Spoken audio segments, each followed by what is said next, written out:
Hi to all. இன்னைக்கு நம்மளோட கிளாஸ்ல 9th மேக்ஸ்ல முக்கோணவியல்ங்கிற சாப்டர்ல இருக்கக்கூடிய பயிற்சி 6.1 தான் பார்க்க போறோம்.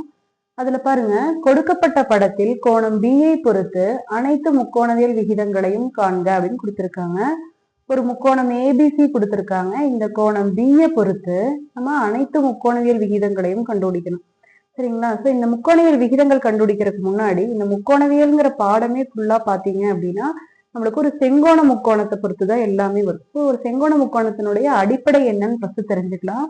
ஒரு செங்கோண முக்கோணம் அப்படின்னா எப்படி இருக்கும் அப்படின்னா, ஒரு கோணம் 90 டிகிரியா இருக்கும். ஒரு முக்கோணத்தினுடைய ஒரு கோணம் 90 டிகிரியா இருக்கக்கூடிய முக்கோணம் தான் ஒரு செங்கோண முக்கோணம்.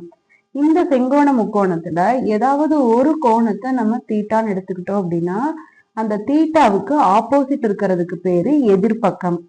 சரிங்களா? இந்த தீட்டாவுக்கு பக்கத்திலேயே இருக்கிறதுக்கு பேரு அடுத்துள்ள பக்கம்.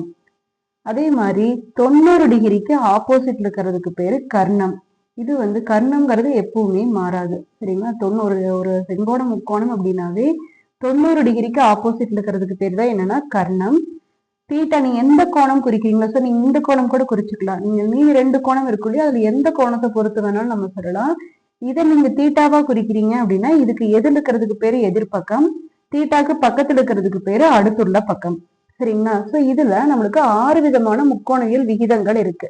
என்னென்ன முக்கோணவியல் விகிதங்கள் அப்படின்னா, ஒண்ணு சைன் தீட்டா, ரெண்டாவது காஸ் தீட்டா, மூணாவது டான் தீட்டா, அடுத்தது என்னன்னா கொசிக்கன் தீட்டா, அடுத்தது என்ன அப்படின்னா சீக்கன் தீட்டா, கடைசியா இருக்கிறது காட் தீட்டா. ஸோ மொத்தம் செங்கோண முக்கோணத்துக்கு 6 முக்கோணவியல் விகிதங்கள் இருக்கு. இந்த 6 முக்கோணவியல் விகிதங்களுடைய ஃபார்முலா என்ன அப்படின்னு ஃபர்ஸ்ட் தெரிஞ்சுக்கிட்டீங்கன்னா இந்த பயிற்சி ஃபுல்லாவே போடுறதுக்கு உங்களுக்கு ரொம்ப ஈஸியா இருக்கும். சரிங்களா? ஸோ ஃபர்ஸ்ட் சைன் தீட்டாவோட ஃபார்முலா என்னன்னா, இந்த மாதிரி ஒரு செங்கோண முக்கோணத்துல இருக்கக்கூடிய இப்போ நீங்க தீட்டா வச்சுதான் நம்ம கண்டுபிடிக்கிறோம், தீட்டாங்கிற கோணத்தை வச்சுதான் இந்த 6 முக்கோணவியல் விகிதங்களும் கண்டுபிடிக்கிறோம் அப்படின்னா சைன் தீட்டாவோட ஃபார்முலா அதுக்கு நேர ஆப்போசிட்ல இருக்கக்கூடிய எதிர்பக்கம் பை கர்ணம். இதுதான் சைன் தீட்டாவோட ஃபார்முலா. சரிங்களா? சைன் தீட்டாவோட ஃபார்முலா என்ன அப்படின்னா எதிர்பக்கம் பை கர்ணம். அதே மாதிரி காஸ் தீட்டாவோட ஃபார்முலா என்னன்னு பாத்தீங்க அப்படின்னா, இந்த தீட்டாக்கு பக்கத்துல இருக்கிறது பாத்தீங்கன்னா அடுத்துள்ள பக்கம், அது பை கர்ணம் போட்டீங்கன்னா அதுதான் அடுத்த காஸ் தீட்டாவோட ஃபார்முலா. ஸோ அடுத்துள்ள பக்கம் பை கர்ணம்.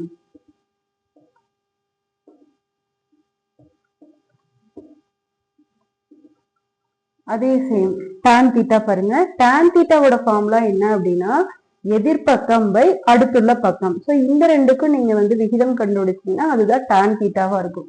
இப்போ டான் தீட்டாவோட ஃபார்முலா என்ன அப்படின்னா எதிர்பக்கம் பை அடுத்துள்ள பக்கம்.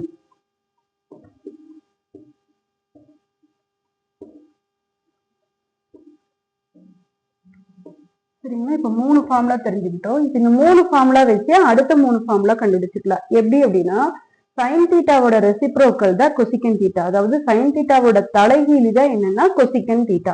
ஸோ கொசிக்கன் தீட்டாவோட ஃபார்முலா வேணும்னா இதை ஜஸ்ட் தலைகீழா எழுதுனீங்கன்னா நீங்க கொசிக்கன் தீட்டாவோட ஃபார்முலா கிடைச்சிரும். சீக்கன் தீட்டாங்கிறது எதோட தலைகீழினா காஸ் தீட்டாவோட தலைகீழி. காஸ் தீட்டாவோட தலைகீழி சீக்கன் தீட்டா, சீக்கன் தீட்டாவோட தலைகீழி காஸ் தீட்டா. ஸோ நம்மளுக்கு சீக்கன் தீட்டானுடைய ஃபார்முலா வேணும்னா காஸ் தீட்டாவோட ஃபார்முலாவை தலைகீழா எழுதுனீங்கன்னா கிடைச்சிரும். அதே மாதிரி காட் தீட்டாங்கிறது டான் தீட்டாவோட ரெசிப்ரோக்கல், அதாவது 1/tan theta equal to cot theta or 1/cot theta equal to tan theta. So இதனுடைய ஃபார்முலாவை நம்ம தலைகீழா எழுதணும்னா அடுத்த 3 ஃபார்முலா கிடைச்சிரும். ஸோ அடுத்த 3 ஃபார்முலா எழுதுறேன் நீங்க தெரியும். ஸோ இப்போ நம்ம 6 முக்கோணவியல் விகிதங்களுடைய ஃபார்முலா தெரிஞ்சுக்கிட்டோம். இதுல நீங்க மெயினா இன்னொரு விஷயம் தெரிஞ்சுக்கணும். என்ன அப்படின்னா ஒரு செங்கோண முக்கோணம் அப்படின்னாலே அதுல பித்தாகரஸ் தேற்றம் கண்டிப்பா நிறைவு செய்யும். ஒரு செங்கோண முக்கோணத்துக்கு பித்தாகரஸ் தேற்றம்னா எப்படி இருக்குன்னு பாத்துக்கங்க. ஒரு செங்கோண முக்கோணத்துல 90 டிகிரிக்கு ஆப்போசிட் இருக்கிறதா கர்ணம். இந்த கர்ணத்தோட வர்க்கம், அதாவது கர்ணத்தினுடைய ஸ்கொயர். கர்ணம் என்ன? ஏசி.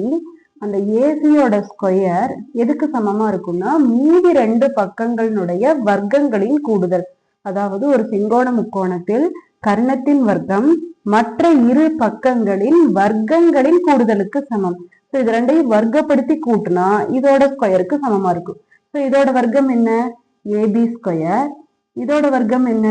PC square. இது கண்டிப்பா நம்மளுக்கு தெரிஞ்சிருக்கணும். இது நல்லா தெரிஞ்சதுனால இந்த பயிற்சி ஃபுல்லாவே நம்ம போட முடியும். ஒரு செங்கோண முக்கோணம் அப்படின்னாலே பித்தாகரஸ் தேற்றத்தை கண்டிப்பா நிறைவு செய்யும். பித்தாகரஸ் தேற்றம்ங்கிறது என்னன்னா கர்ணத்தின் வர்க்கம் மற்ற இரு பக்கங்களின் வர்க்கங்களின் கூடுதலுக்கு சமம். சரிங்களா, இதையே தெரிஞ்சு வச்சுங்க. இப்ப நம்ம என்ன பண்ணலாம் அப்படின்னா இந்த சம்முக்கு என்ன கேட்டிருக்கிறாங்க, இங்க தீட்டாவை பொறுத்து நம்ம எழுதிக்கிற மாதிரி கோணம் பியை பொறுத்து இதுக்கு 6 முக்கோணவியல் விகிதங்களும், அதாவது sine B, cos B, tan B, cosecant B, secant B, cot B 6மே நம்ம கண்டுபிடிக்கணும். அது இப்ப நம்ம பார்க்கலாம். இந்த முக்கோணத்துக்கு இந்த 6 முக்கோணவியல் விகிதங்கள் தான், கோணம் பியை பொறுத்து இந்த 6 முக்கோணவியல் விகிதங்கள் தான் கண்டுபிடிக்க சொல்லியிருக்காங்க. ஃபர்ஸ்ட் சைன் பியோட ஃபார்முலா எழுதலாம். சைன் பியோட ஃபார்முலா என்ன அப்படின்னா எதிர்பக்கம் பை கர்ணம். ஸோ பியை பொறுத்து எது எதிர்பக்கம்னு பாருங்க, எப்பவுமே 90 டிகிரிக்கு ஆப்போசிட்ல இருக்கிறதா கர்ணம். நம்மளுக்கு பியை பொறுத்து வேணுங்கிறதுனால பியினுடைய எதிர்பக்கம் என்ன அப்படின்னா ஏசி, இந்த முக்கோணத்தினுடைய கர்ணம் என்னன்னா பிசி. ஸோ எதிர்பக்கம் பை கர்ணம்னா என்ன வருது, ஏசி பை பிசி.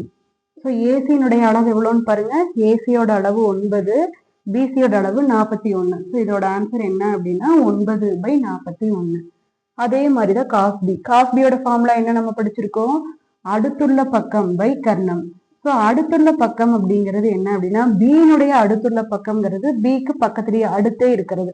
பியினுடைய அடுத்துள்ள பக்கம் என்ன ஏபி, 90 டிகிரிக்கு ஆப்போசிட்ல இருக்கிற கர்ணம் வந்து பிசி. ஸோ இதோட ஃபார்முலா என்னன்னா A B by B C, A B by B C. So ஏபியோட அளவு எவ்வளோன்னு பாருங்க, ஏபியோட அளவு 40, பிசியோட அளவு 41. ஸோ இதோட ஆன்சர் என்ன அப்படின்னா 40/41. அதே மாதிரி டான்பியோட ஃபார்முலா என்ன அப்படின்னா எதிர்பக்கம் பை அடுத்துள்ள பக்கம். ஸோ இந்த முக்கோணத்துக்கு எது எதிர்பக்கம் பாருங்க, பியை பொறுத்து கேட்டிருக்கிறதுனால பியோட எதிர்பக்கம் ஏசி, பியோட அடுத்துள்ள பக்கம் ஏபி. ஸோ என்ன வரும், ஏசி பை ஏபின்னு வரும். ஏசியோட அளவு எவ்வளோ 9, ஏபியோட அளவு 40. ஸோ இதோட ஆன்சர் என்ன 9/40. அடுத்தது பாத்தீங்கன்னா கொசிக்கன் B, secant B, cot B 3 வேணும் இல்லையா. ஸோ இதை வந்து நீங்க அப்படியே ரெசிப்ரோக்கலா எழுதுனீங்கன்னா சைன் பியினுடைய ரெசிப்ரோக்கல் தான் கொசிக்கன் பி, காஸ் பியோட ரெசிப்ரோக்கல் தான் சீக்கன் பி, டான் பியோட ரெசிப்ரோக்கல் தான் காட் பி. ஸோ இது அப்படியே ரெசிப்ரோக்கலா எழுதுனீங்கனாலே அடுத்த 3 ஆன்சர் கிடைச்சிரும். ஸோ என்ன எழுதிக்கலாம், ஏசி பை பிசிக்கு பதிலா பிசி பை ஏசின்னு எழுதிக்கீங்க.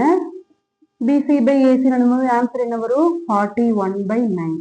அதே மாதிரி சீக்கன் பிக்கு B C by A B, B C by A B. பிசியோட ஆன்சர் என்ன 41 பை ஏபியோட ஆன்சர் என்ன 40. கடைசியா காட் பி, இதை ரெசிப்ரோக்கலா எழுதுங்க, தலைகீழா எழுதுங்க. அப்ப என்ன வரும் ஏபி பை ஏசி. ஸோ ஏபியோட ஆன்சர் 40, ஏசியோட ஆன்சர் என்ன 9. ஸோ 40/9 தான் இதோட ஆன்சர்.